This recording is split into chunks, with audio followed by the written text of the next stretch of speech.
So, hello everybody and welcome. Yes, welcome back here at BSN Network. Here back here, BSN Network. This is BSN Network podcast here today. It is Tuesday, January 11th. Hopefully everybody's having a day so far and a good rest of their day yesterday.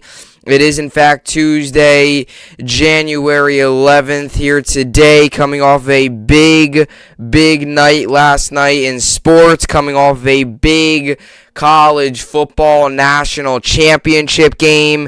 You had Alabama, Georgia, number 1 ranked Bama, number 3 ranked Georgia, and number 3 ranked Georgia comes out with the win, comes out with the big win, and it was wild. It really was a very good game. It was shocking, I think, with the way the game went. Not saying that Georgia winning was shocking. I predicted Alabama to win. I'm happy Georgia won. I didn't really want Bama to win. I had no interest. I had no desire to have Bama win. I didn't want Bama to win. I wanted Georgia to win. I wanted Georgia to beat Bama. And I said yesterday, I always hope my picks are right. I hope most of my picks are right. Unless if I pick against my favorite team, then I hope they're wrong. But yesterday's a case where it was a game where I'm not a Georgia fan. I'm not a Bama fan. But yesterday I was a Georgia fan. I was watching that game. I wanted Georgia to win. It was an ugly start. It was a low-scoring first half. If you're a fan of defensive football, then you must have enjoyed that first half. Look, it was a fun game. It was definitely fun, especially the second half.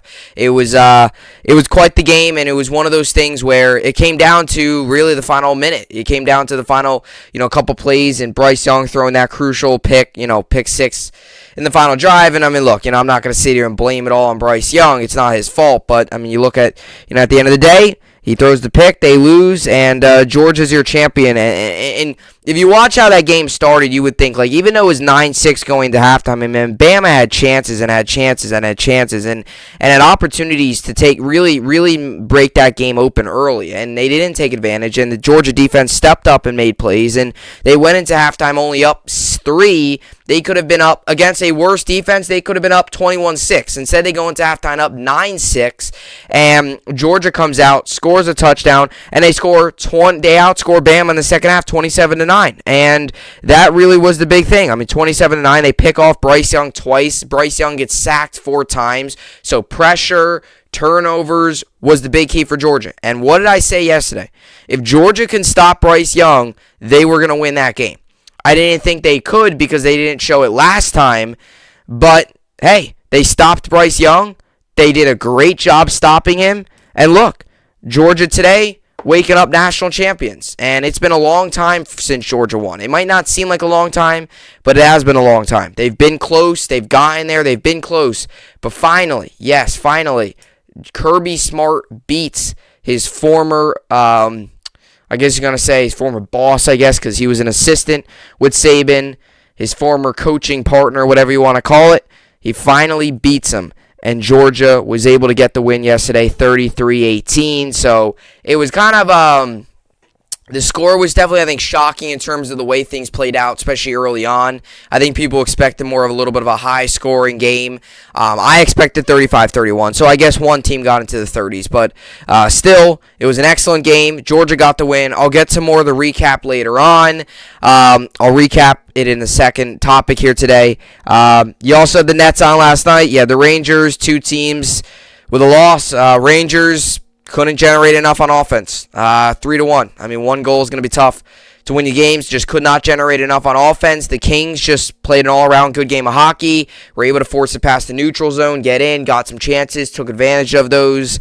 They were just the better team last night, I really think. Even if you look back at that game, it's just like, the Rangers need to do sometimes a better job of just getting the ball across neutral, getting across the neutral zone, really getting in, really forcing pressure, getting close to the net. Something that we do when we win, we get opportunities and we take advantage of those. When we lose, it's a a lot of back and forth. Always feel like we're on defense. Always feels like we're trying to get the puck back. And it's never like, it always feels like we're playing a neutral zone game and they're playing a game in our zone. And that can't happen. And it happened last night, and that's why we lost 3-1.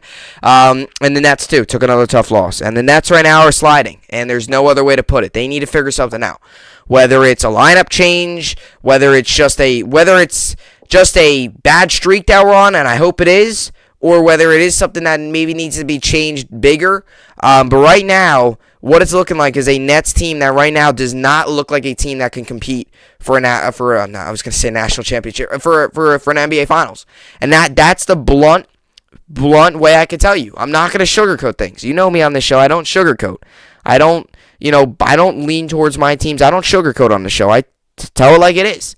And right now, the Nets are looking like a team that's fighting for a playoff spot. That's really what I don't mean that in like playing good. I mean like this does not look like a team that should be, up there in the top of the East, and we're not playing well. So I'm going to sound like a broken record, but right now the Nets are underachieving right now, and we lose yesterday.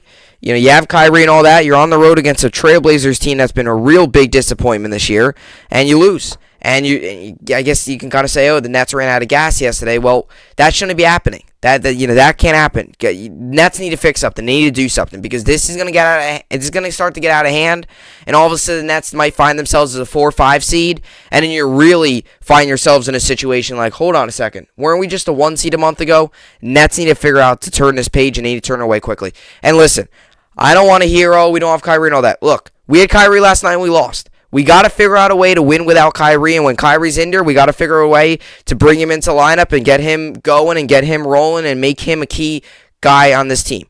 Because Kyrie's not there every night. That's just the reality of it. Whether come playoff time he is, whether whatever happens. But right now, Kyrie Irving is not playing every game. And that's the reality of it. So I don't want to hear, I keep hearing, if Kyrie was this, Kyrie was that. Listen, we gotta get used to life with Kyrie only playing road games. I know it's weird. I get it. Believe me. I wish Kyrie could play all the games. Don't we all?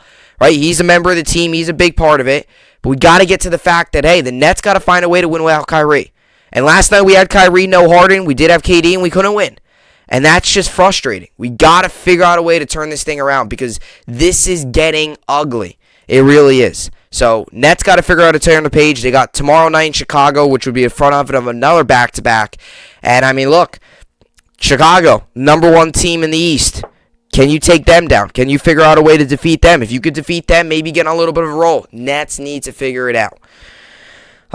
Rangers lost as well, like I said just a couple minutes ago. They'll have San Jose on Thursday night before heading to Philly to wrap up the road trip on Saturday. And then the Nets will have Chicago tomorrow, which will be the front end of another back-to-back for the Brooklyn Nets.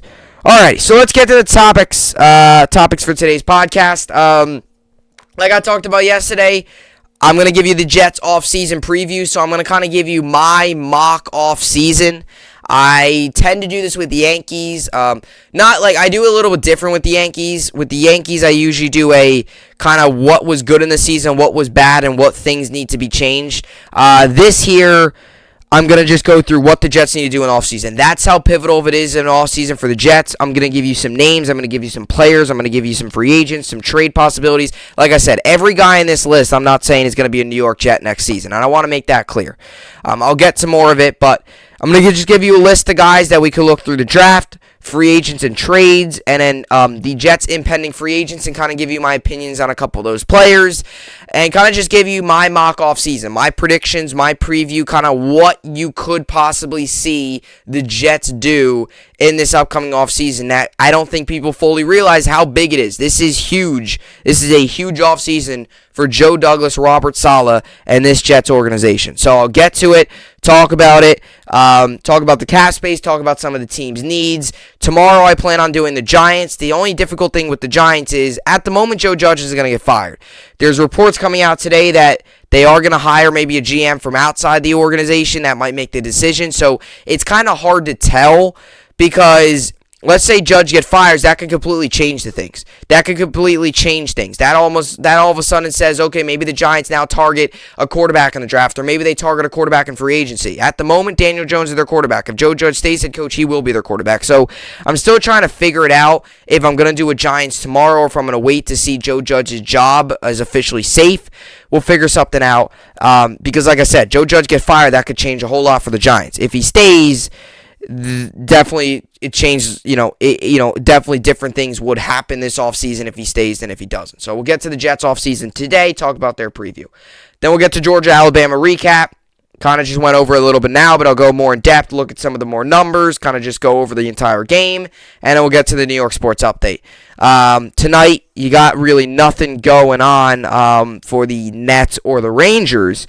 Both teams get a day off. Nets have a day off today and tomorrow until they play San Jose on Thursday. Nets with a day off today. Rangers day off, like I said, today. Kentucky's on tonight away in Vandy. So, Vanderbilt team that's unranked, the Kentucky team that's been good against Vanderbilt the past couple of years.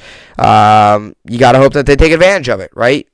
Vandy team that's not dominant by any means, better than they were last year. They are improved, but Kentucky on the road, get a win, and hey, then you have a big game coming up this Saturday against Tennessee. Islanders as well, still postponed because they got all the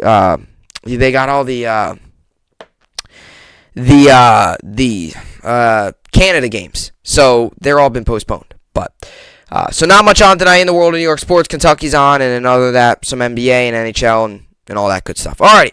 So with all that being said, this is BSN podcast, and let's get right into it. Alrighty, so as we talked about yesterday, Jets regular season wrapped up on Sunday with a 27-20 defeat against the Buffalo Bills, and I talked about a majority yesterday, so I kind of sound like I'm repeating myself, which I am, kind of right now, just talking about the Jets and their season, and I usually do these kind of off-season previews and stuff. With the Yankees, I usually do, I know with baseball, I'll do it where it's like I do, successful things that we saw this season, bad things we saw this season, and then like things that we need to do in the offseason and things to look at during the offseason.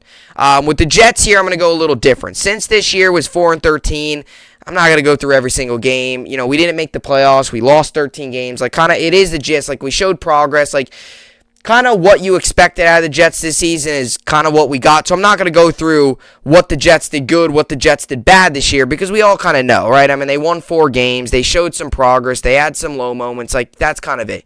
They didn't make the playoffs. They didn't have this one big game. They didn't have this stretch of games where they were, like, dominating, winning 4 out of 5. Like, they won 4 games. They lost 13. They finished last in the AFC East. They did not win an AFC East game. They did not win a division game, right? They showed some progress towards the end of the season. Zach Wilson, and on the high note, that's really all you got to know at the Jets season. And that's kind of what we expect to go into the season. Hope to see some progress. It might look ugly at first, but you got to hope to see some progress. And ultimately, that's what we saw out of the New York Jets this offseason. But, like I've said, this cannot be understated how big of an offseason this is coming up for the New York Jets. And we always go through this. Like, every year as sports fans, we do it. It's kind of the drama of it all. We go through season. We go through like off seasons and stuff, and we go through like this is a big off season or this is a move, right? Every year we do it with the Yankees, right? This regular season for the Yankees is huge for them. This could decide their franchise like the next couple years, right? And we always do that. So, but this off season, I know it might sound like every year, it's a big off season, big off season, big off season, but last year, right, was a big off season in order to get your coach, get your get all that stuff, right? Douglas stayed, hired Saleh, all that stuff. We got our quarterback. So that was last season, off season. We did what we needed to do. We got our quarterback, we got our coach. Or at least we hope, right? At least we think so. At the moment, that's who we got. And we hope that Saleh and Wilson are here for years and years to come and they have great success. That's the hope as Jets fans. But this offseason, in terms of building around Wilson, getting some pieces on defense, really turning this roster into a roster that won 4 games this year, saw a lot of progress, saw some really low moments, but saw some progress, especially late, is going to transform into a team that next year, you got to hope, wins 8 games. At least 8 games. Is a talk in December. Is fighting for a playoff spot. I'm not saying making the playoffs. I'm not saying making the playoffs and making a run to the Super Bowl. What I'm saying is fighting for a playoff spot, being a talk in December, winning 8 games. I don't want to have next season, this time next year, us talking about a 4-win team, Salah's out, Douglas out, and this means, got to hire a new coach and all that stuff. That can't happen because it's going to be the same garbage all over again. You got to realize, Jets fans got to realize this is a pivotal offseason. You got to spend some money. Right? You have $60.2 million in cap space. That's up there with the entire league. You have cap space. Spend it, utilize it. You have a lot of draft picks. Maybe make some trades. Make some surprises. Like I said, Joe Douglas has got to go into this offseason like this offseason decides his job. If they go into the offseason and they're quiet and they don't make many moves, look, they're going to go next year and they might win 5 games. Great, they won 5 games. Well, then Salah's gone, then Douglas is gone, and boom, just like that, you got to restart. So this offseason is pivotal. So what I'm going to do is, like I always do, I'm going to give you my mock offseason, my preview offseason, whatever you want to call it. I'll give you my mock draft when the time comes in April. Right now, I'm not a huge fan of doing mock drafts 2 months out. I'm really not. It's so hard to tell, especially with the combine not even happening yet. It's so hard to tell.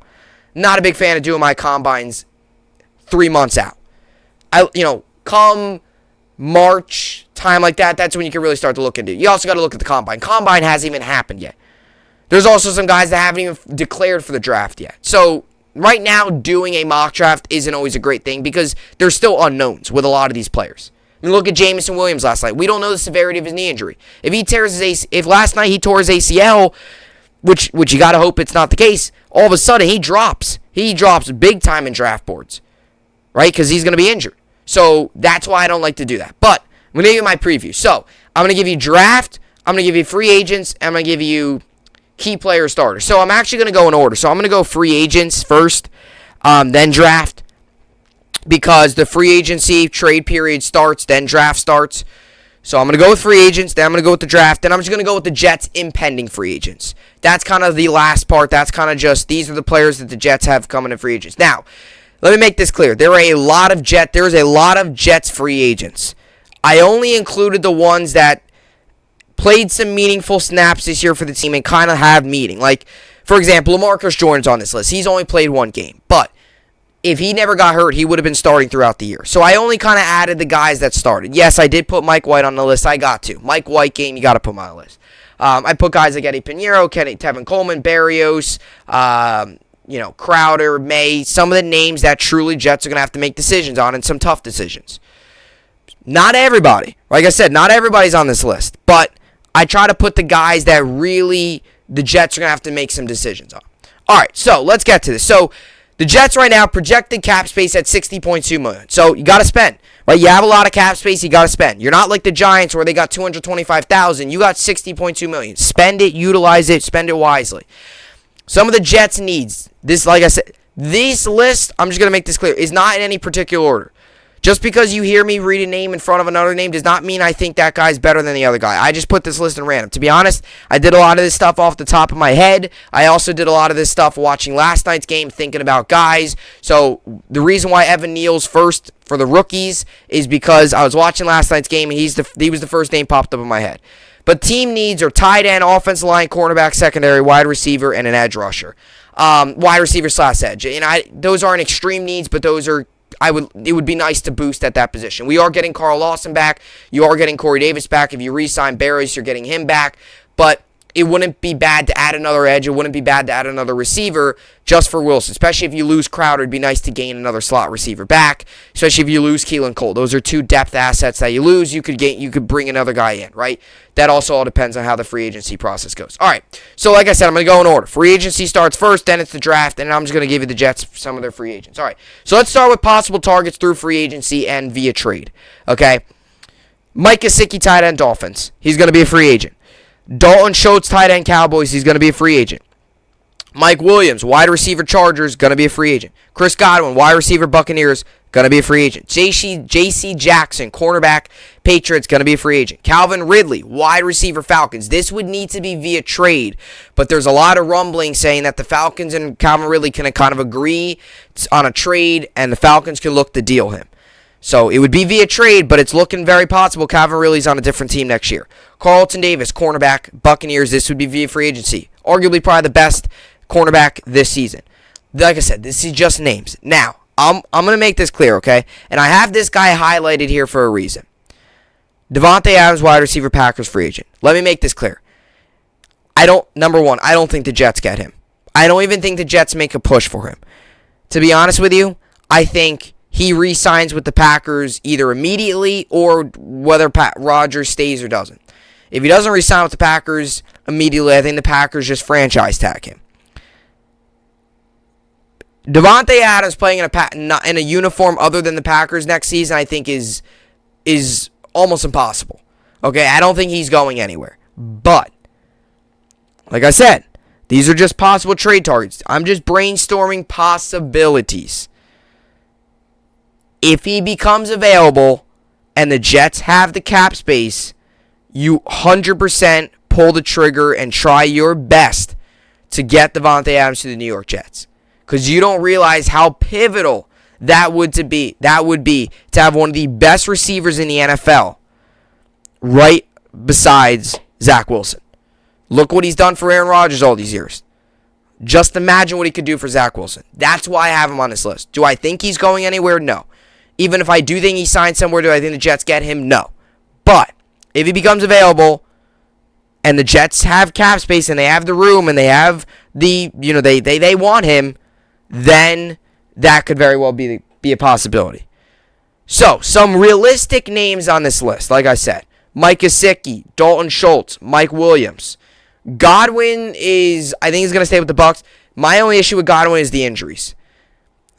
He's going to be paid a lot of money. He's going to want a lot of money, especially after getting franchise tagged this year.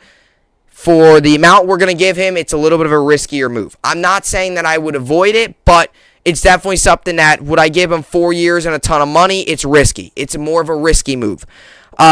Just because of his injury history, he's had a little bit of a tough time staying healthy. So it's kind of tough, right? It's like, it would be one of those things that if we get him, be a nice addition, but can he stay healthy? It's almost like the Giants and Kenny Gallaudet. The big question was, with the Giants, can Kenny Gallaudet stay healthy? He did this year. He just completely underperformed. I mean, he was healthy. He was out there for the majority of the games. He just stunk. He was terrible. I mean, even when he was out there, he was a non-impact. It was practically like he missed a lot of games. So Godwin I would like, except it's a lot of money and he's injured a lot, especially more recently. It would be riskier, but the possibility of it, what you could get is a very good receiver and a guy that can make a huge impact. I've talked about Mike Gesicki and Dalton Schultz a lot on this podcast. I think those are two guys the Jets need to look at. Or a guy like O.J. Howard or, a Zach Ertz or somebody like that. Any of those tight ends. Dalton Schultz and Gesicki kind of headline the tight end class this year. I know Dak and Dalton Schultz have a really good combo and really good chemistry and are really close. So I could definitely see Schultz returning to the Cowboys. Gesicki, especially with what that went down with Brian Flores, the kind of unknowns there in Miami. You got to wonder if he can kind of look maybe to go to a different situation. Go with another young quarterback. Go to a guy like a Wilson. Another guy, too, would be good for the locker room, would be good for Wilson. He's already playing with a young quarterback in Tua, so he knows what it's like. You go into a locker room, or you already know what it's like to play with a young quarterback. You have your experience. You could help out Wilson. I can't stress this enough, how big it is for the Jets this offseason to go out and get a tight end. I think the best option is to go out and get a free agent tight end, whether that's Howard, whether that's Ertz, whether it's Gesicki, whether it's Schultz. Needs to happen. I think personally, if you had to look at it, I think Gesicki's more likely of happening than Dalton Schultz, just because I think Dalton Schultz, especially the fact that the Cowboys are a playoff team, is going to want to stay, is probably going to stay. But Gesicki, I think, especially with the unknowns of Flores, definitely could look to go to another team and kind of try to build the culture and, help out another team there. Calvin Ridley, I feel like out of this entire list is definitely the guys the Jets could look at, especially with all these draft picks. Could be a player to look at for the receiver position. I would love for the Jets to come out of this offseason this year with another receiver. Like I said, I don't know if it's going to happen. It could, Jets maybe go into the draft and draft a receiver and decide to focus more in free agency on defense. Or the Jets could say, hey, we're going to draft a lot of offense, or we're going to draft a lot of defense and focus to free agency on offense. It really all depends, and that's why we'll get a good idea of what the Jets are going to do in the draft based off of what they do in free agency. Because if they plan on doing a lot of defense at the draft, they'll probably do more receivers, tight ends, guys like that in free agency. If they decide to do more offense in the draft, you'll probably see a lot of defense in free agency. Corners, edge rushers, guys like that. J.C. Jackson, Carlton Davis, I just threw on this list. 2 corners. Like I said, do I think it's going to happen? No. But 2 names just to think about that will be out there. And if the Jets want to spend and they want to spend big, Carlton Davis is going to want a lot. He's probably the best corner out there. Will be the best corner hit in the open market this offseason. J.C. Jackson probably right behind him. Can't go wrong with either guy. 2 guys that have been in the league. 2 guys that have experience. 2 guys that are up there in the league and they're at their position. With a young core to bring in a veteran, bring in a successful veteran, Carlton Davis and J.C. Jackson I think would be huge. Not just for on the field, but also off the field. Could just be something to look at. And like I said, Davante Adams. Do I think it's going to happen? No, but if somehow, some way he is not a Green Bay Packer and the Packers do decide to let him walk in free agency, Jets need to pull the trigger on that. All right, so those are possible free agent targets. Mike Gesicki, Dalton Schultz, Mike Williams too, another receiver. Guy that was working with Herbert, really has helped out Herbert a lot. Has been, especially this season, was a very reliable target for Herbert. You can just picture the same impact on Wilson and being a reliable target there. Chris Godwin, J.C. Jackson, Calvin Ridley, Carlton Davis. Davante Adams on this list. Do I think it's going to happen? No, but like I said, if he's available, you just got to think about it. These are just possibilities. All right, so possible targets through the draft. Like I said, this could very well change. Come April after free agency and trade and all that stuff, this is all possibilities of, these are all possibilities of, stuff happening. These are all possibilities, depending on what the Jets do in free agency, possibilities of all this stuff going, going through the draft. If the Jets decide to do a lot in free agency and defensive wise, you go ahead and say, hey, okay, they will, they might go more offense in the draft. If they decide to go more offense in free agency, go and trade him for a wide receiver, signing tight end, they might go defense in the draft. But here's some possibilities for the draft. So you got Evan Neal, an offensive lineman from Alabama. Now, I did this today. I did this earlier on today. This is post the injury. Jameson Williams, wide receiver, Alabama. Now, I put a little star next to it. And the reason I did is because, look, if Jameson Williams, if it's a knee injury like a torn ACL, I would not draft him. If it's something that's minor and something that looks worse than what it looked like out there on the field, non-contact, just fell and was holding on to his knee, you could look at a possibility. But if he is injured and is a torn ACL, you would have to just be safe and move on, because that's a bad injury earlier in the career. It's just not it doesn't mix well. So he's kind of on hold right now.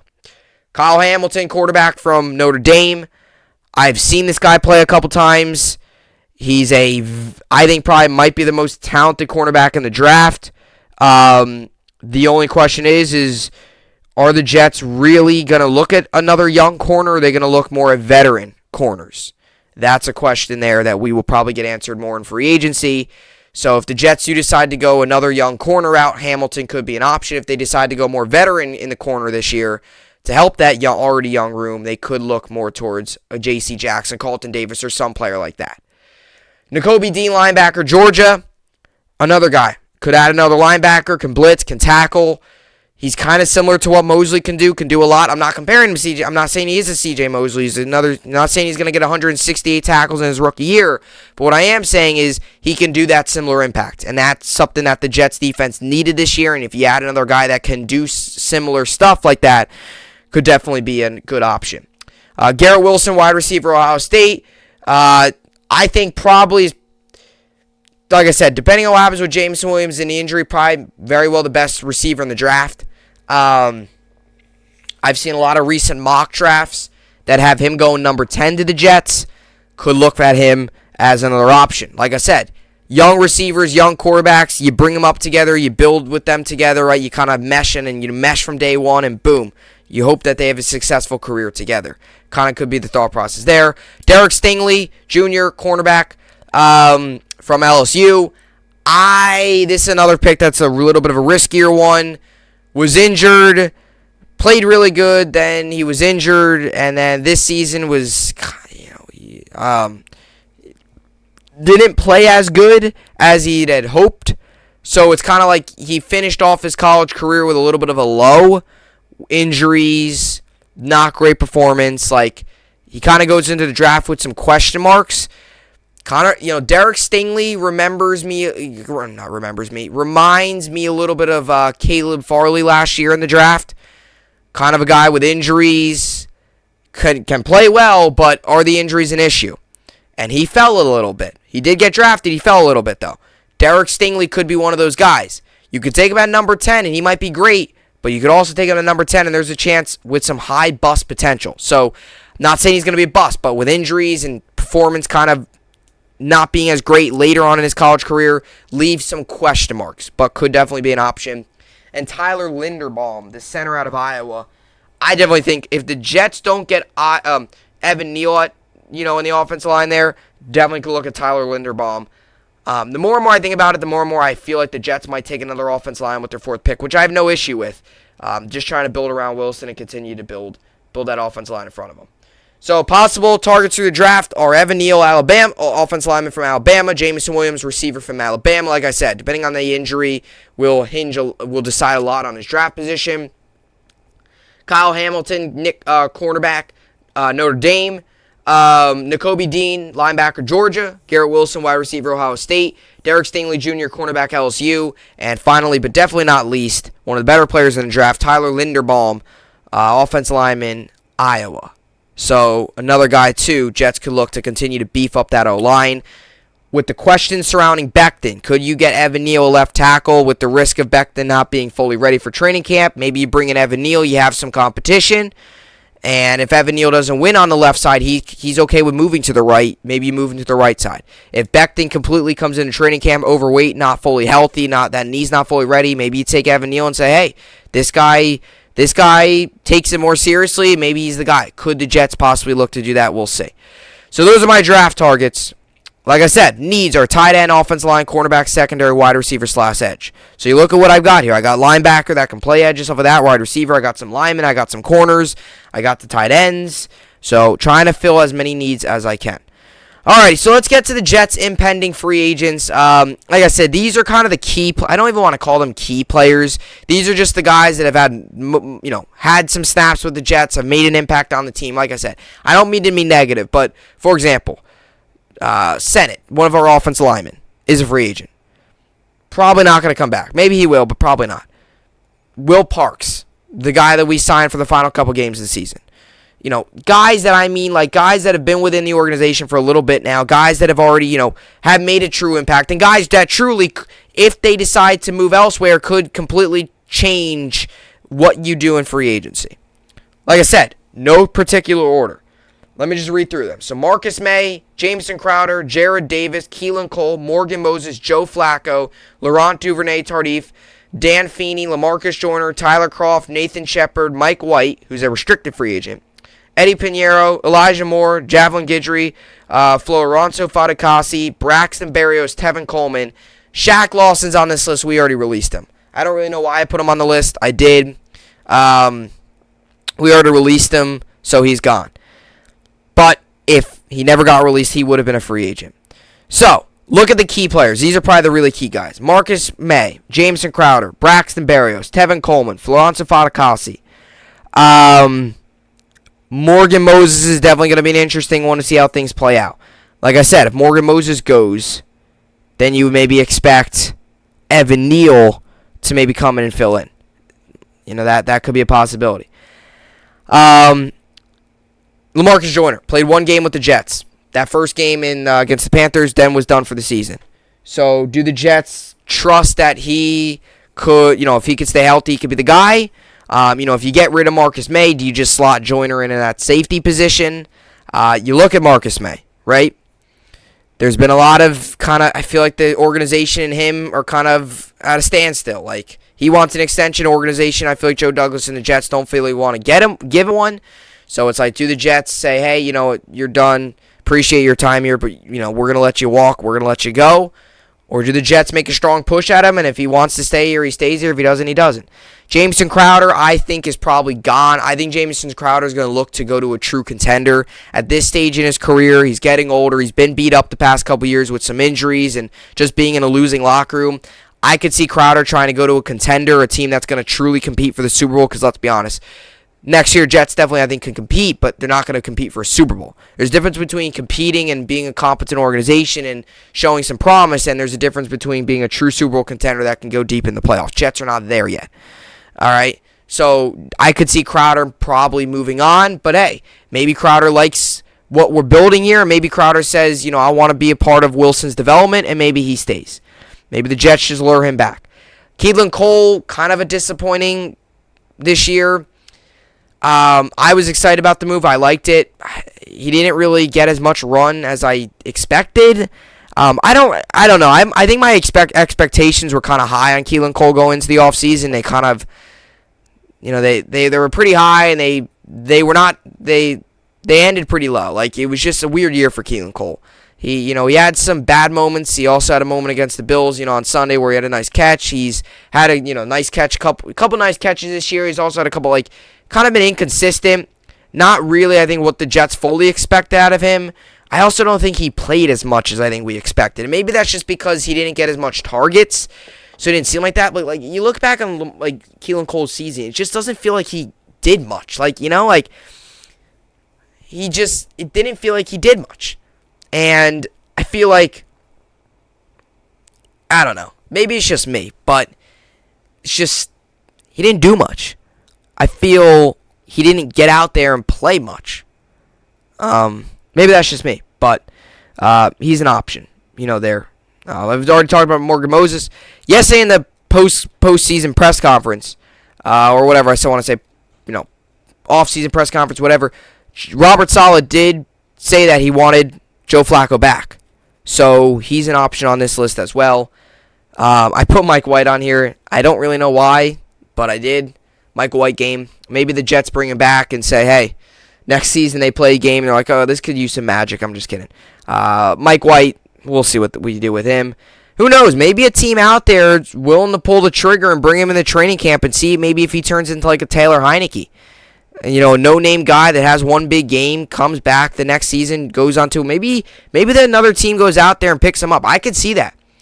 A teammate with a young quarterback picking up and maybe bringing some competition.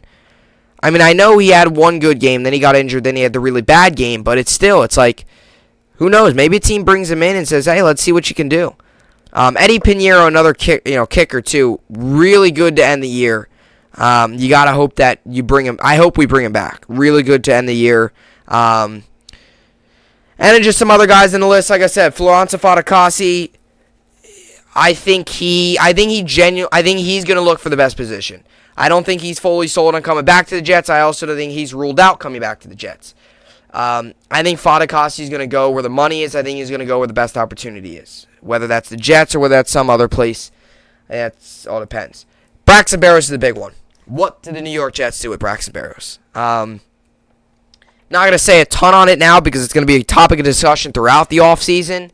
Like I said, all these topics, all these players could be offseason discussions. Come draft time, come free agency time. Once, players like, Schultz and, Godwin and Devontae Adams and, Carlton Davis and J.C. Jackson, once all their respective seasons also wrap up too because they're all in the playoffs, we'll figure it out. But yeah, back to the point with, Braxton Berrios. I think a lot of what the Jets do with receiver, if the Jets decide to go all out maybe for a Mike Williams or they decide to go all out for another receiver, it will depend on what happens to Braxton Berrios. If the Jets go ahead and say, hey, we're going to extend Braxton Berrios, they might go ahead and say, okay, we're going to extend Braxton Berrios, and maybe you don't go all out for a receiver. You kind of instead draft a receiver. If you let Braxton Berrios walk and you let him test free agency and he goes into another team, you go ahead and you say, okay, well, now we got to go all out for a receiver. That's going to be an offseason discussion. That's going to be a big question there. But Braxton Berrios, wide receiver, with a big year this year, definitely could be an option. Tevin Coleman was a nice little boost to the run game. We'll see with the Jets. So I think with Michael Carter getting even better, might not be worth it, but can't hurt to add more depth at any of the positions. So that's that. So that's my projected offseason for the New York Jets. And I can't stress enough, this is a big offseason. This lies in solely lies, whether you like it or not, this lies in the hands of Joe Douglas and Robert Saleh. Whether you trust them or you don't trust them, this is it. This is one of the biggest off seasons the Jets have had in a long time. This offseason decides whether or not Douglas and Saleh are the future of this organization, or next season we're going through another head coaching change. This is huge. Not only is it huge for the organization, but it's huge for Zach Wilson and his career. Because if you look at Darnold, his first year he had Bowles, got fired. Second year at Gaze, third year at Gaze, got traded then. So he went through 2 coaches in 3 years. If next season does not work out, automatically Wilson in his first 3 years would go through 2 coaches again. So that can't happen. So this offseason for the Jets, Douglas said it yesterday. He said 6 wins in 2 years isn't good enough, and it isn't. 2-14, then 4-13 is not good enough. It's terrible. 6-27 in 2 years is awful. Okay? Got to have a good offseason, have a strong offseason. You have $60.2 million in cap space. Right? You have that money. Spend it. Utilize it. I said it again. I'm not saying go into the offseason, add a bunch of these veterans and just forget about young talent. I'm saying, utilize the young talent you got, right? You got some good young talent. I'm not saying go out there and trade every asset away to go get Christian McCaffrey when you have a bright future in, Michael Carter. I'm not saying trade every pick away to get a wide receiver. Unless if it's like a Devontae Adams, or a free agency, I'm saying. I'm not saying trade every pick away to get Calvin Ridley. If it is Devontae Adams, you spend a lot on him. You go high for him. But you already have Elijah Moore. You have Corey Davis. Depending on what happens with Berrios. Depending on what happens with Crowder and Caitlyn Cole. I mean, if you really look at it, if Crowder, Caitlyn Cole, and Berrios all go, let's say we all lose them, then really all you're stuck with is Corey Davis and Elijah Moore. Then you really need to make a move at receiver. And Jeff Smith, another guy too, is a free agent who is not on my list. If he goes, you really need another receiver. So this all will play itself out. But, now or come season. Now, whether I'm talking about this now or when free agency started, this is a huge offseason. There are still a lot of unknowns. There's still a lot of questions, right? Franchise tags and all that stuff. I get it, that's all in fact. But this is a huge offseason, and that can't be understated. It's huge. It's huge. Because if this time next year we won 4 games again, well, I can guarantee you this. Robert Saleh is not the head coach of the Jets, and Joe Douglas is not the GM of the Jets. And we're going to go through a whole nother turn. And we're going to do it with a quarterback that's going to go into his 3rd year. Next year, we need to be competitive. We need to be competing. There is no excuse, zero excuse for next year for us to say, I don't want to hear it 5 weeks into the season where we're 1-4 saying the young guys are developing. That can't be an excuse. As they say, this was the honeymoon period. The honeymoon's over. It's time to really get the business. It's time to get to work, and it's time to transform this roster from a 4-13 football team to a team that legitimately can compete not only in the NFL, but ultimately can compete within their own division.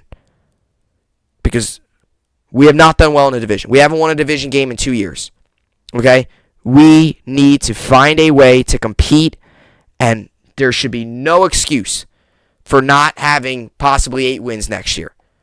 We need to have a big offseason, go into next season with higher expectations, and be a talk in December next year, and really, really, truly compete in this league. And it starts with this offseason and starts with free agency, draft, training camp, and all that stuff. Big offseason ahead. That can't be understated. And we'll see what the Jets do with it. They have the money. They have the picks. They got 2 top 10 picks, and they got $60.2 million in cap space. It's there. It's all there. You got it all lined up on the table. You're not like the New York Giants right now that have no cap space. Okay, you got cap space. You have a good coach that a lot of players around the league believe in. You have a lot of draft picks. You have 2 picks in the top 10, I believe 4 in the top 38. Take advantage, utilize them, and get this roster, get this team back. Just get this team to winning football again. That's all I ask. Alrighty, so that's what I got for the Jets and their offseason preview. So, big offseason. Like I said, I'll say it a lot. I can continue to say it a lot, but it can't be understated. Alright, so coming up next here, I'm going to get to the Georgia and Alabama recap. I know I talked about it a little bit to start the show today, But I'm going to go a little bit more in depth, give you some of the numbers, kind of recap the game, and talk about the Georgia Bulldogs, led by their defense, and Stetson Bennett playing much better in the second half, and talk about their win, and talk about Georgia defeating Alabama 33-18. I'll get to that and much more coming up next. All right, so we're back here up on the program today. Tuesday, January 11th. Got NFL playoffs starting up this weekend. Super pumped up for that. Starting off with 4:30 Eastern on Saturday is the Bengals Raiders. Then 8:30 Eastern will be the Bills Patriots up in Buffalo. Cold weather. It's going to be fun. And then 3 on Sunday, and then the special Monday night game, which has never happened, but they will be doing it. Monday night game. What is the Monday night game? Is that I think it's the Rams Cardinals is the Monday night game. All right. So either way, let's get to the college. So yesterday the college season wrapped up with the Georgia Bulldogs defeating the Alabama Crimson Tide 33-18 in the national championship. So the Bulldogs finish out the year with a record of 14-1. Their only loss coming to Alabama in the SEC championship game. And the Crimson Tide, Alabama, finished the season 13-2. Their only 2 losses coming from obviously Georgia last night and Texas A&M on the road earlier in the year. They got upset by Texas A&M on, I believe that was game-winning field goal. Was what took place there, and obviously I picked Alabama to win. I always notice with game picks, there's times where I pick, sometimes you do emotional picks, like what you really want to happen. I wanted Georgia to win, so if I was emotional picking it, I would have picked Georgia because I wanted Georgia to win. I don't like Alabama, don't like Nick Saban. Alabama's like New England, and Nick Saban's the Bill Belichick of college football, and Alabama's the New England Patriots of college football. They win a lot, they're always in it, and it's annoying, right? It's annoying. So, and I think a lot of people can agree with me. It's annoying, it's not great, it's not what you want, but they're a dynasty, it is what it is. And even though they lost last night, still can't take that away from them. They've won a tons of times they've won. Over and over and over again. They won last year. Got back to it this year. You don't see many teams do that. A lot of times teams win it. They won't get back till another decade and then they win it again. And they're like, oh, this team's back. This team's back. Alabama's making it daily. Or yearly, I should say, really. So, you always have the times where you pick the games and you go emotional pick. And my genuine feeling last night going into the game, no joke, I thought Alabama was going to win. I did not think Georgia was going to win and just pick Alabama just to pick them. Or I did not, I ultimately thought Alabama was going to win the game. And I said it, kind of touched base on it a little bit last night or yesterday when I did the pod, thinking about the game last night. Yesterday when I did the pod, game being at, nighttime. When I did the pod yesterday, I was kind of talking about the defense and stuff like that. And what I said was if Georgia wanted to win yesterday against Alabama, I said that they needed to play big on defense. I said that they needed to, create pressure, get to Bryce Young. And also what I said was this. I said you can't go into halftime down by 20 or it being a 20-3 game or even I even said 14, even if it's a 2-score game, even if it's 21-13 or 21-10. I said that's not great because Bama is going to come out, and if they come out of the halftime, let's say they get the ball and they score, it could be 28-10 and then you're and now you're really falling behind. And that's exactly what Alabama didn't do and what Georgia did. Alabama didn't get off to a quick start. Georgia didn't get off to a quick start either, but they were able to contain Alabama. They were able to stop Alabama. For the most part, Alabama looked like an average football team. Bryce Young looked like a quarterback that was just out there playing. I mean, it really is the truth. Bryce Young did not look like the Heisman last night. He didn't. Neither quarterback did. What won this game was the defense. Was Georgia creating pressure on Bryce Young, sacking him 4 times, forcing him to throw 2 interceptions, including the game-losing one with a minute to play. That was the pick 6 returned back to the house by Georgia. That's what won Georgia this game. It was the defense. It was getting pressure on Bryce Young, forcing him to bad decisions. I mean, I think the last throw of the game says it all. You have a receiver, you have, what's that guy's name? Slade Bolden. That's his name, Slade Bolden. Yeah, I believe Slade Bolden was underneath. And then you had the guy running deep, number 11. It wasn't Jameson Williams, wasn't Mechie. They're both injured. Don't know his name. He was running deep.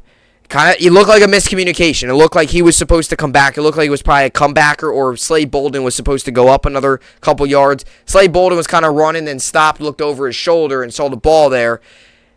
The other receiver was running upfield. I think the other receiver it was probably a comeback route, and it was probably something like Bolden was probably trying to bait the underneath corner because he probably came up. The corner picked him up, avoiding the corner to step back and get onto the other receiver. Other receiver kept running deep. The plan probably was to have the corner drop underneath, pick up Bolden, have the other corner on the other receiver that was probably supposed to run the comeback route, go deep, then quickly come back and not being able to regain his coverage in time. That was probably the plan. Well, they both kept on running deep, and it was a bad throw, forced it into, three guys, and it was picked off. They took it to the house. That's what won Georgia this game. It was the defense. And when you look at like the great teams in sports, right? When if you get behind early, you're gonna lose. Even if you're ahead, you gotta watch out, right? Look at the Patriots and the Falcons a couple years ago. This is a great example. Like what we said about like going into that game, Falcons could not Falcons. We knew like the more talented roster was the Patriots. Like the better team was the Patriots, right? It was. Now, Falcons were really good that year, but it was the New England Patriots, it was Tom Brady, it was Bill Belichick. Going into that game, you got to expect the Patriots, right? I do think I actually predicted the Falcons to win that game, but that might have been just because I was rooting for the Falcons and I hate the Patriots. But either way, back to the point, right? Like the Falcons, they got off to a 28-3 lead. They got comfortable. They didn't they started to lay off the gas a little bit. They blew the lead. They lost 34-28. We all know the rest. It's history. What Georgia did last night, they like I said, Georgia did not get off to a quick start. They scored 6 points in the first half. Neither did Bama. 9-6. No team scored a touchdown in the first half. It was 5 field goals. 3 for Bama, 2 for Georgia. 9-6 was the score. Georgia came out. It wasn't like they were firing. Georgia scored a touchdown in the third quarter. It's not like they went off for 35 points in the third quarter or 20 points. It was the fourth quarter that they went off. They had 20 points in the fourth quarter. Georgia only had 9. Including 7 of those coming from that pick 6. Right? Or, 6 of those coming from that pick 6. Right? So that's big. That was big. And Georgia defense did not lay off the gas. They could have easily, when they scored that touchdown, in the third quarter, they could have easily laid off the gas and be like, oh, we're winning. No, they didn't. Because the Crimson Tide, Alabama came back. They scored 9 points in the third. But Georgia stepping up big. And that Bama drive, by the way, there was 26-18. So that Alabama drive was a big one. Because if they would have scored and got the 2-point conversions, it's a tie game, completely different story. We're talking about today maybe an Alabama win or a crazy ending in overtime. But that pick with a minute to go, easily the Georgia could have played backed off. I know the clock stops after they get to the first down, but once the ball sets, let the clock run. They could have easily done that. Instead, they keep forcing pressure. That was a pure example of final game of the season, everything on the line. Kirby Smart, Nick Saban battling it out. Georgia, Bama, SEC, national championship, laying it all out there on the line. And you got the pick, pick 6, and they got the win. And they did it because they did not lay off the gas. Defense, stopping Bryce Young and getting the job done. And make no mistake, because neither did Stetson Bennett or Bryce Young or any offense play good in the first half. Frankly, the entire game. Nobody had an electric offense, right? But Stetson Bennett played better in the second half, and that can't be denied. He played better in the second half, and it showed, right? It showed. So, it showed. He played better in the second half. First half, it was ugly. But second half, he picked it up. Finished 17-26, 234 yards, 13.2 was his average per play. He had threw 2 touchdowns, did not throw a pick, did not turn it over. He did take 5 sacks, but, hey, look, right? 2 touchdowns, no picks, did what he needed to do. That's what Stetson Bennett has done this entire year. Has it been flashy? No. Has it been Heisman worthy? No. But has it been enough when you have one of the best defenses that we've seen in a long time in college football? Yes. And that's what he did. He just did just enough. And that's how Georgia has rolled this entire season. Just enough on offense, and their defense takes care of the rest. You look at some of these things here. So, I know Bennett had that one fumble. He did recover. I forget about the other fumble, though. I don't know if he lost it. I forget. But White had a touchdown, 13 carries for 84 yards, and a touchdown. Pickens had a big catch. One catch, 52 yards. That was just enough to lead the team in receiving. Mitchell and Brock Bowers both had touchdowns. Mitchell had 50 yards and a touchdown. Brock Bowers had the other receiving touchdowns. 4 catches, 36 yards, and a touchdown. And, Georgia are your champions. Look at Bama's. Bryce Young threw the ball 57 times. 35 completions, 57 yards, or 57, oh my gosh, I got it all messed up. 35 completions, 57 attempts, 369 yards, 10.5 was his average per throw, a touchdown, threw 2 picks, and got sacked 4 times. Robinson had 68 yards. Rilatu had 5 catches, 102 yards, and a touchdown. That was your leading. Jameson Williams, too, who left with the knee injury, 4 catches for 65 yards. And like I said, Georgia with the 4 sacks. The 4 sacks came from Tyndall, Smith, Walker, and Beal. Jordan Davis, by the way, is a massive human being. Nakobe Dean yesterday had 2 solo tackles, 4 total tackles. Tyndall led the team. Total forced fumbles. By the way, total plays yesterday, Bama actually ran more total plays. 85 total plays, Bama ran 56 from Georgia. So they ran more plays.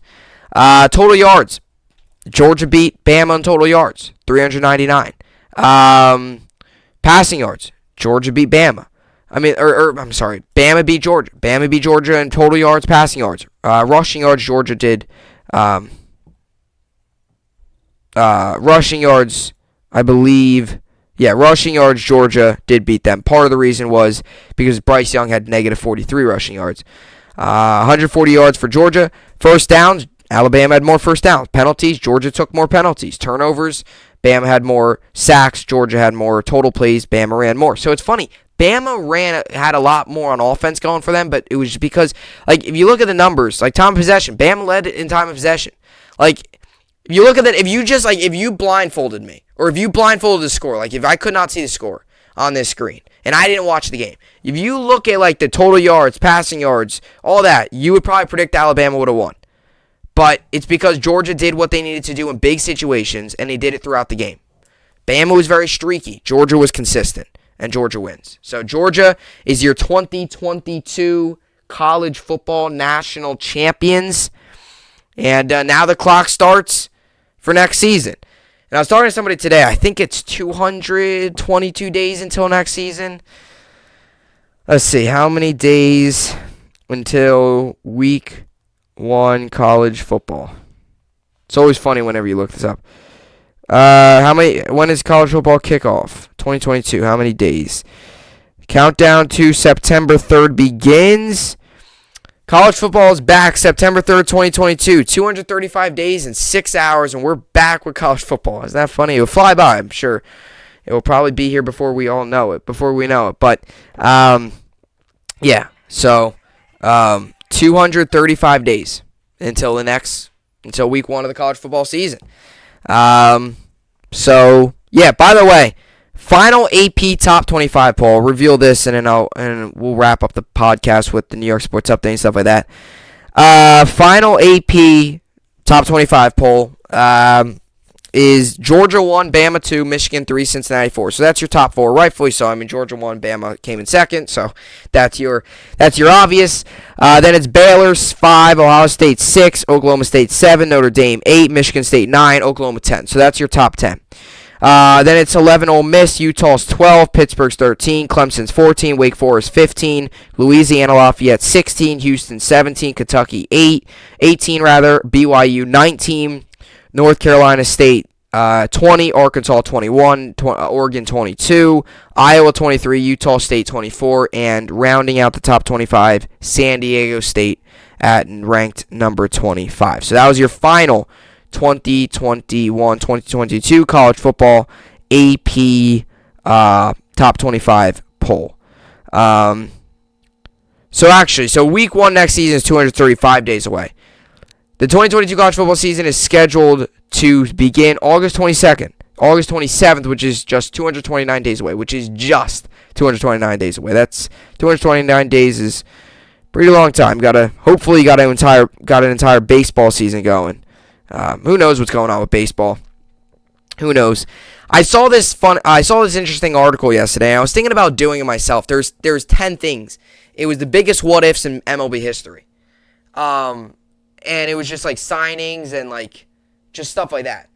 And it was pretty cool. And I have not talked much baseball at all on this podcast recently because there hasn't been anything to talk about. Everything's been like vacant. There's been no action. The last time I think I talked about baseball was when Buck Showalter got hired by the Mets.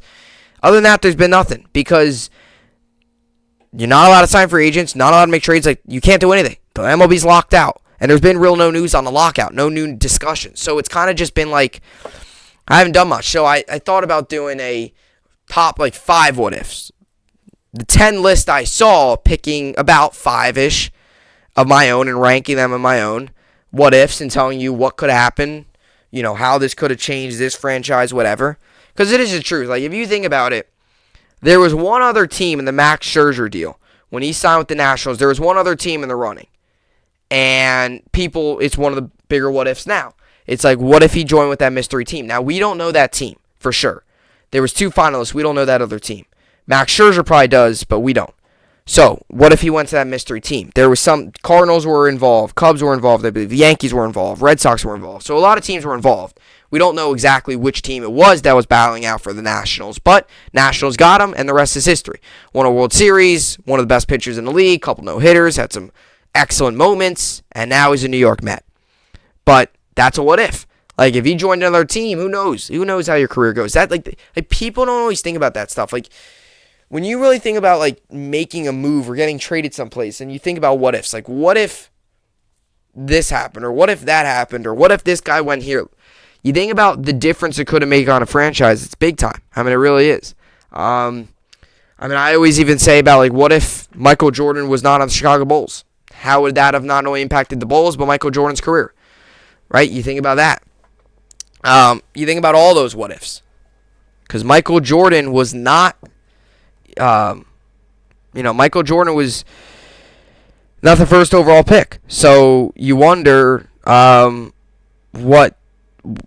let's say he was picked number 1. Was he picked number 2? I believe he was picked number 3. But what if he was picked number 1? You even go back to Stephen Curry days and all that stuff. Stephen Curry, a lot of teams picked, went in front of Stephen Curry and did not pick him. You wonder what if. So there are a lot of what ifs in sports, but I was thinking about doing a what if for baseball because it's fun to brainstorm that stuff. I mean, it's not always I don't do it all day long. What if this happened? What if Peyton Manning what if Peyton Manning never went back to school and went to the Jets instead? But I never think about that stuff. But I'm talking about just best baseball what ifs. Just to try to get some baseball on the podcast because at the moment it's been a lot of football, which rightfully so. It's in the season. I'm happy about that because once the season's over with, there still will be a lot of football news, but it won't be as much as now. And during baseball season, we talk a lot about baseball. That's how it is on this podcast, right? A lot of baseball, a lot of football, a lot of hockey, a lot of basketball. But yeah, so anyway, let's get to the New York sports update and finish off the podcast here today. As for the NBA games on tonight, we got the Wizards, Thunder. I'll give Wizards the win. Sun, Raptors. I'll give Suns the win. Pistons, Bulls. I'll give Bulls the win. Timberwolves, Pelicans. I'll give Timberwolves the win. Warriors, Grizzlies. Give Warriors the win. And Nuggets, Clippers. Give Nuggets the win. As for college basketball tonight, we got some big games on. You got USC, Stanford. I'll give USC the win. Tennessee, South Carolina. Give Tennessee the win. Now, some of the big games on tonight. Baylor, Texas Tech. Baylor, I'll give them the win. Kansas, Iowa State. Kansas. Illinois, Nebraska, Illinois. Texas, Oklahoma. I'll give Texas. Alabama, Auburn. I'll give Auburn the win. I'm going to give Auburn the win. On the road in Alabama. Give me Auburn. Providence, Creighton. Give me Providence on the road at Creighton. Alrighty, and today we got Kentucky and Vanderbilt. Kentucky comes into this game 18th ranked team in the nation at a record of 12-3. Vanderbilt comes into this game unranked and a record of 9-5. Kentucky's 8-point favorites. The over/under is set at 144. This game goes on today, 7 p.m. Eastern on ESPN. 67% of people think Vanderbilt will win this game. I think Kentucky wins. Saturday's going to be a tough matchup. Kentucky's just got to take care of business today and really get ready to go Saturday, which will be a big matchup against Tennessee at home at Rupp Arena. But you got to take game by game, got to focus on this game, get the job done here. Because if you don't get the job done tonight, that Tennessee game won't mean as much because, Kentucky will then have another SEC loss and it wouldn't be good. So got to take care of business tonight. Then you can have, again, you can look forward to that big game at Rupp Arena on Saturday. I'll give Kentucky the win, like I said. All right, as for NHL tonight, we got Blue Jackets, Blackhawks. I'll give Blue Jackets the win. Panthers, Canucks, give Panthers the win. Lightning, Sabres, I'll give Lightning the win. Avalanche, Predators, give Avalanche the win. Maple Leafs, Golden Knights, give Maple Leafs the win. Penguins, Ducks, give Penguins the win. And Sharks, Red Wings, I'll give Sharks the win. And as for fantasy basketball, we'll wrap up the podcast here. As for fantasy basketball, I'm currently winning 156 to 51.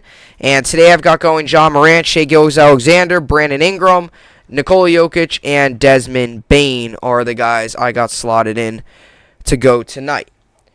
So that's that. Like I say, fantasy basketball always seem to be pretty successful there in the world of fantasy basketball. Fantasy hockey too was pretty good, but not as I guess because I've won in fantasy basketball. Fantasy hockey last season was really good. So, So got tonight. You got Kentucky, which should be good, and you got Kentucky tonight. You got some NHL, some basketball on, so that's always exciting. It really, when you think about it, you zone it in. Every night there's tons of sports on. I mean, tons. And you think back to, when COVID shut everything down with sports, and you think back to, it's kind of funny. Maybe it's just because I forget, because it seems so long ago at this point. I kind of forget what I watched each night. Thinking back on it, about all the quarantine and not having anything on, and baseball being paused, and basketball or baseball not starting yet, and basketball paused, hockey paused. Obviously, when everything shut down, NFL was done with anyway because it was pretty much right after the Super Bowl. I mean, can't make that stuff up either. If that happens a week before the Super Bowl, Super Bowl's in doubt then. But just have a Super Bowl, what? March-ish? It's happened around there, March-ish. I think it happened. But, it's crazy to think, even though, I obviously gear my channel around New York sports, and I'm a New York sports fan. I'm a Yankee fan, I'm a Jet fan, I'm a Net fan, I'm a Ranger fan, right? But, even when, not much, tonight there's not much going on in New York sports. Islanders game postponed. Jets, Giants, like we said, are done. Yankees, Mets in the offseason. Knicks, Nets, day off. Rangers, day off, right? Not much going on, but you look at these other, I'm a Kentucky fan. That's not New York sports, but I'm a Kentucky fan, so you got Kentucky on Kentucky. But you look at all these other games, it's sometimes I make it seem like there's not much on, but there's a ton on. You got big college basketball games on tonight. You got Kentucky. You got some NHL games. You got some really good NBA games. I mean, Warriors-Grizzlies is a game to look out for tonight. That's a good game. Two good teams this season. Two surprise teams. I don't think people expected the Warriors to be this good this season. I think people expect them to be good, but one of the best teams in the league again, I don't know if people quite expected that. So, a lot on tonight again. Like I said, tomorrow I'll try to get to the head coaching. I'm definitely planning on getting to NFL head coaching firings. I plan on doing a Giants offseason preview. Now, the issue is Jets, we all know, Saleh and Douglas are the guys. They're not getting fired, right now. They're going to be, the guys going into next season. Actually, Saleh, the Jets and Lions staff are going to the Senior Bowl. So that's a huge advantage for them. That's actually big for the Jets and Lions. Two rebuilding teams, two teams that are hoping to make a jump next year. That's big for them to get some, one-on-one experience with some guys and get some information that other teams will have. But either way, back to my point with the topics tomorrow. Comment down below what you think. I definitely plan on doing a Giants offseason preview. The only issue is if they fire Joe Judge and bring in a new GM and bring in a new coach, that can completely change what they want to do in the offseason. Now, I guess I could always put my offseason preview as they should fire Judge. And, I guess I could always do, this is what they do at the moment. And maybe if they do fire Judge and fire their GM and stuff, I could do another one with new possibilities. Because if they fire Judge and stuff, that's saying Daniel Jones is gone. And then that's almost saying, okay, maybe now you need to target a quarterback in the offseason. And that's not the case right now. But if they do fire Judge and bring in a new GM and bring in a new coach, completely guys out of the organization, right? Daniel Jones' future then all of a sudden is in question. So that's the one thing that's a little tough to say. But I plan on doing one. It's just a matter of time. I probably will end up doing one. And if, let's say, they do get fired down the road here, then maybe I just do another one. Or maybe I just do predictions about what I think this coach and GM will do. If that happens, whatever it is. But either way, I probably will do one. Like I said, sports, podcasts, whatever you do, radio, talk show, whatever you do, you kind of got to play it by ear because you never know when breaking news is going to occur. It's kind of minute-by-minute stuff when you think about topics. I mean, right? I don't think any major breaking news is going to happen tonight, unless if we hear about the MLB's out of lockout. That'd be great, but don't see that happening tonight, nor I don't see that happening anytime soon. But I definitely plan on doing an Giants offseason preview, and I'll do NFL coach firings as well. And then Friday will be the game picks. Thursday, figure some other topics out there as well. Alrighty, so, and then as we get more deeper into the offseason, you get into the coach hirings, and Brian Flores, I know, is going for the Chicago job today. So, not going for it, but going to get interviewed, so he's going to be a hot topic. He's going to be a guy, I could probably see Brian Flores probably getting hired first. So, we'll see how everything goes. But either way, that'll do it for the podcast here today. Another good podcast in the books. About an hour and 11 minutes here, so another long one. As always, hope you guys enjoyed it. I'll see you all back here tomorrow. Hope you enjoyed it, and thanks for watching.